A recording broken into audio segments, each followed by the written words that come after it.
আসসালামু আলাইকুম বন্ধুরা, কেমন আছেন? আশা করি ভালো আছেন। আজকে আমরা জানব মুতার ঐতিহাসিক যুদ্ধ এবং 3 শহীদ সেনাপতি।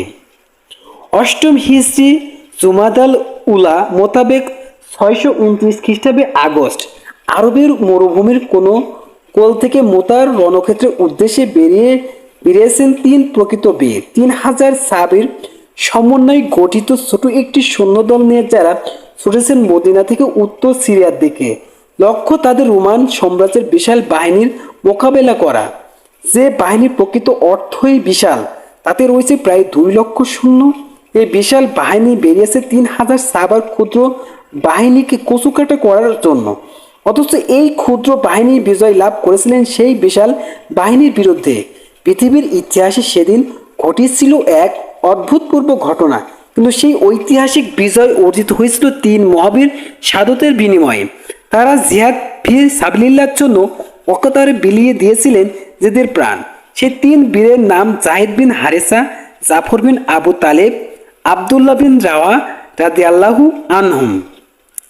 জাহিদ বিন হারেসা রাদিয়াল্লাহু আনহু রাসূলের প্রিয় পালক পুত্র।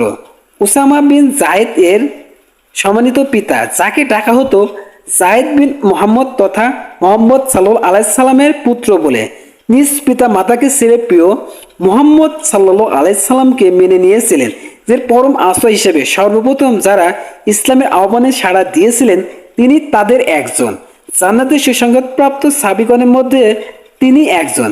রাসূলের প্রেরিত সারিয়ার সর্বপ্রথম সেনানায়ক তিনি একমাত্র সাহাবী যার নাম পবিত্র কুরআন কারিমে বর্ণিত রয়েছে। জাফর বিন আবু তালিব রাদিয়াল্লাহু আনহু, যিনি জাফর তায়ার নামে সুপরিচিত, রাসূলের চাচাতো ভাই আলী রাদিয়াল্লাহু আনহু সহোদর ভাতরা।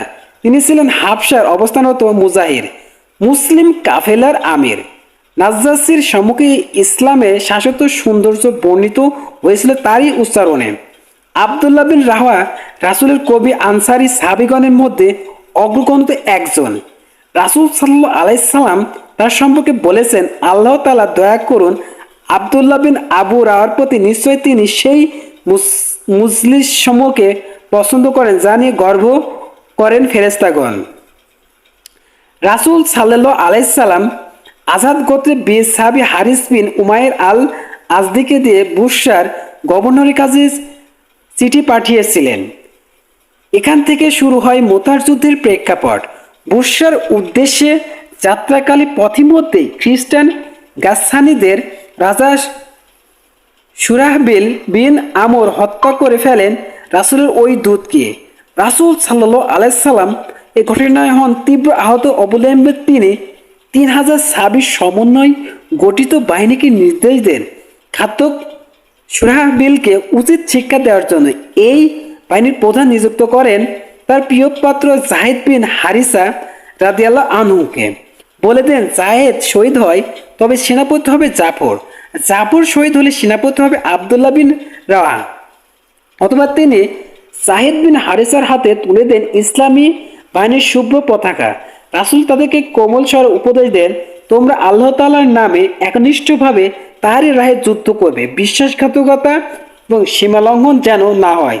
কোনো শিশু এবং মহিলাকে যেন হত্যা না করা হয়, কোনো বৃদ্ধের গায়ে যেন আঘাত করা না হয়, কোনো ইবাদত গায়ে যেন ধ্বংস আচরণ না লাগে, কোনো বৃক্ষের গায়ে যেন না লাগে অস্ত্রের আঘাত, কোনো স্থাপনাকে যেন না করা হয় বিচ্ছিন্ন।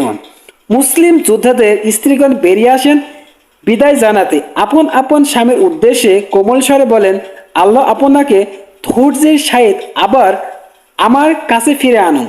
তখন এক বীর প্রাণ তার স্ত্রীকে জবাবে বলেন, আল্লাহ তাআলা আমাকে যেন তা ফিরে না আনেন। সেই বীর প্রাণ সাহাবী ছিলেন আবদুল্লাহ বিন রাওয়া। বর্তমানে জর্ডান উপকূলে শহর মাআতানে অধিগত মুতা নামক স্থানে মুসলিম বাহিনী মুখোমুখি হয়। রোমীয়রা সৈন্যদের নেতৃত্ব ছিল তাদের রাজা হিরাক্লিয়াস নিজেই। প্রায় 2 লক্ষ সৈন্য এসেছে মাত্র 3000 মুজাহিদদের বিরুদ্ধে লড়াই করার জন্য। বিশাল এই বাহিনী মুসলিমরা বসে যান পরামর্শে, যুদ্ধ করবেন নাকি ফিরে যাবেন। এই নিয়ে হয় আলোচনা। বীরপ্রাণ আবদুল্লাহ বিন আবু রাহা দৃঢ় চিত্তে বলেন, জিহাদ চালিয়ে যাওয়ার কথা। অবশিষ্ট সাহাবায়ে কেরামের রক্তে উন্নত হয়ে ওঠে জিহাদের রঙ্গমালা। অবশেষে তারা ধরাশয়ী করেন উমাইয়াদের সেই বিশাল বাহিনীকে। বেঁচে ওঠে যুদ্ধের দামামা, চারিদিকে রণক্ষেত্রের বিক্ষিপ্ত ধূলিকণা জানান দিতে থাকে তীব্র উত্তেজনা। কান পাতলেই শোনা যায় অস্ত্রের ঝনঝনানি, তার বুক চিরে ভেসে আসে মুসলিম মুজাহিদগণের আল্লাহু আকবার ধ্বনি, অথবা তাদের দরাজ কণ্ঠে কোনো যা তাদেরকে করে তোলে উজ্জীবিত। সেনাপতি জাহিদ বিন হারিসা ছিলেন এই যুদ্ধের প্রথম শহীদ। তার শহীদের পর ইসলামী বাহিনীর পতাকা হাতে তুলে নেন আরেক সেনাপতি জাফর তায়ার। পবিত্র পতাকা গায়ে তিনি লাগাতেই দেননি ধুলির আঁচড়, অথবা হিংস্র সিংহের মতো তিনি কুচুকাটা করতে থাকেন রোমীয় সৈন্যদের। তারা কেটে ফেলে জাফর তায়ানের ডান হাত, তিনি বাম হাতে আঁকড়ে ধরেন, অথবা বাম হাত কেটে ফেলে তিনি দুই বাহু দিয়েই ধরে রাখেন পতাকা। পবিত্র পতাকা তিনি হাতে দেননি উপদিতে। শত্রু এবার তীর বিদ্ধ করে তার হৃৎপিণ্ডে, তিনি ঢলে পড়েন শাহাদতের সুখন্দিয়ায়। অতঃপর পবিত্র পতাকার গায়ে মাটি স্পর্শ লাগার আগেই তা হাতে তুলে নেন রাসূলের ঘোষিত অপর সেনাপতি আব্দুল্লাহ বিন রাওয়া। তিনি দরাজ কণ্ঠে প্রাণ খুলে তখন গাইছিলেন, ওহে আমার নফস, শহীদ যদি না হও তুমি, তবে যাও মরে, পুনিত হয়েছ তুমি আজও মৃত্যু কূপে দ্বারে। তোমার প্রত্যাশার সাথে হয়েছি তোমার সাক্ষাৎ, তাই প্রত্যাশিত কাজ আঞ্জাম দাও শীঘ্রই, তবে হবে শান্ত, বিলম্বে তুমি হবে দুর্ভাগ্যের আক্রান্ত। আব্দুল্লাহ ইবনে ওমর রাদিয়াল্লাহু আনহু সূত্রে সহিহ বুখারী বলতে আছে, সেদিন নিহত জাফর তায়ারের কাছে এসে তার শরীরে 50টি তীর এবং তরবারির আঘাত গণনা করেছেন। এসব কয়টি ছিল সম্মুখের দিকে, পিছন দিকে কোনো আঘাত ছিল না। আব্দুল্লাহ ইবনে আব্বাস রাদিয়াল্লাহু আনহু থেকে উৎকৃষ্ট সনদে মুস্তাদকে হাকিম এবং তাবারিনীদের বর্ণিত আছে, রাসূলুল্লাহ সাল্লাল্লাহু আলাইহি সাল্লাম বলেছেন, আমি জাফর বিন আবু তালিবকে জান্নাতের ফেরেশতাদের সাথে দেখেছি। তার পা দুটো রক্তে রঞ্জিত, আর সে জান্নাত উড়ে বেড়াচ্ছে।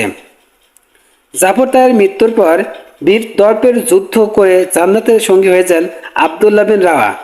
আব্দুল্লাহ বিন রাওয়ার মৃত্যুর পর পতাকা হাতে তুলে নেন প্রসিদ্ধ সাহাবী বদরের যোদ্ধা সাবিত বিন আকরাম রাদিয়াল্লাহু আনহু। তিনি বলেন, ওহে মুসলিমগণ, যোদ্ধাগণ, ভালো হয় আপনারা একজন সেনাপতি ঠিক করে নিন।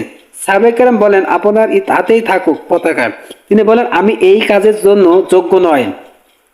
অতঃপর তিনি এগিয়ে যান বিস্ময় বীর খালিদ বিন ওয়ালিদ রাদিয়াল্লাহু আনহুর নিকট, তার হাতে তুলে দেন ইসলামী বাহিনীর পতাকা। তাকে বলেন, যুদ্ধের ব্যাপারে আমার চেয়ে অভিজ্ঞ আপনি। খালিদ বিন রাদিয়াল্লাহু আনহু ইসলাম গ্রহণের মাত্র 3 মাস পর তিনি বিনত স্বরে বলেন, আমার চেয়ে অধিক উপযুক্ত আপনি, আপনি বদরের একজন গর্বিত মুজাহিদ। সাবিত রাদিয়াল্লাহু তখন মুসলিম মুজাহিদগণকে একত্রিত করে খালিদের হাতে তুলে দেন। পতাকা হাতে তুলে নিয়ে খালিদ রাদিয়াল্লাহু আনহু ঝাঁপিয়ে পড়েন রণাঙ্গনে। এমন যুদ্ধ করেন যাতে হয়ে বিগত 20 বছরের কাফফারা। আল্লাহর রাস্তায় এটিই ছিল তার প্রথম যুদ্ধ। তাই আল্লাহর জন্য তিনি প্রদর্শন করেছেন একনিষ্ঠ সাহসিকতা এবং বীরত্বের মহড়া। সেদিনকার মতো লড়াই তিনি কখনো করেননি। আগে সহিহ বুখারীতে বর্ণিত আছে, খালিদ বলেছেন, মুতার যুদ্ধের দিন আমার হাতে 9টি তলোয়ার ভেঙেছে, অথবা আমার হাতে কেবল একটি ইয়ামানি খঞ্জরই অবশিষ্ট ছিল। 9টি তলোয়ার ভেঙে গিয়েছিল। যখন কল্পনা করুন, এই নয় যে তরবারির আঘাতে কত শত্রুর প্রাণ বোধ করেছেন তিনি। একের পর এক তলোয়ার পাল্টে তিনি যুদ্ধের ময়দানে থেকেছিলেন অটল, বীর দর্পে করে গেছেন লড়াই। তাকে দেখে অনুপ্রাণিত হয়েছে ক্ষুদ্র মুসলিম বাহিনী অবশিষ্ট সাহাবীগণ। এই অবস্থাতে যুদ্ধ চলেছিল পূর্ণ একদিন। মুসলিম মুজাহিদগণ এক মুহূর্তের জন্য রণে ভঙ্গ দেননি। রোমীয়দের বিশাল সেনাবাহিনী প্লাবনের সম্মুখে তারা ঠাই দাঁড়িয়েছিলেন দুর্বাদ্যে প্রাচীর হয়ে। যুদ্ধ চলতে চলতে অন্ধকার হয়ে আসে আকাশে, এগিয়ে আসে সূর্যোদয়ের পালা। সকাল থেকে নিয়ে সন্ধ্যা পর্যন্ত 2 লক্ষ সৈন্যের বিপরীত 3000 সৈন্যের লড়াই। রণক্ষেত্র চালকের আসনে থাকার মতো বিস্ময়কর অবস্থা আপনি কি কখনো কল্পনা করতে পারতেন? খালিদ রাদিয়াল্লাহু আনহুর অভূতপূর্ব রণকৌশল।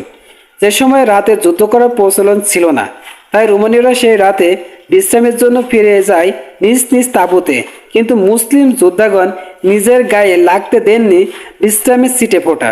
তারা ছটফট করেছিলেন অস্থিরতায়, খালিদ বিন ওয়ালিদ তার বাহিনী নিয়ে নিরাপদ অবস্থানে যাওয়ার জন্য পরিকল্পনা করতে থাকেন। তার উদ্দেশ্য ছিল সেই নিরাপদ অবস্থানে মুসলমানদের জন্য অনেক সাহায্য এসেছে এমনটি শত্রুদের মনে ঢুকিয়ে দেওয়া, ফলে রোমীয়দের অন্তরে সৃষ্টি হবে ত্রাস। কারণ গতকাল 3000 সৈন্যের সাথে যুদ্ধ করে তারা জেনে গেছে মুসলিম মুজাহিদগণের দক্ষতা। এখন তাদের সাহায্য এলে রোমীয়দের কি পরিণত হবে, এভাবে তারা হয়ে পড়বে কুণ্ঠিত।